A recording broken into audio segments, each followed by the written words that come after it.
What's up guys? Welcome back naman sa ating munting channel. Si Makarot is back again. So sa hindi pa nakapag-subscribe dito sa channel natin guys, don't forget to subscribe guys. No? Diba naalala nyo dati yung ating mga gapi guys?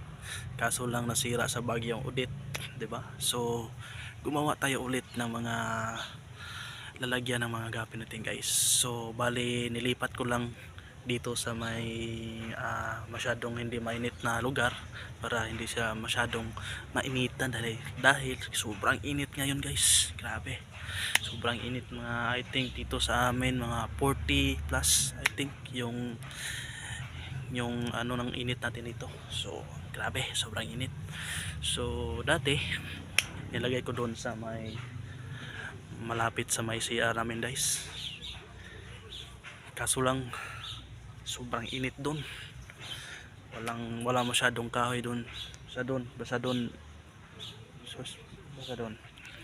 wala masyadong kahoy.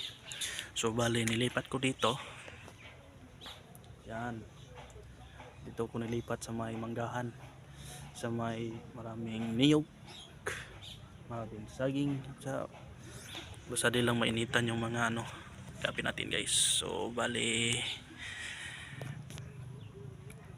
apat yun guys, apat. Yan.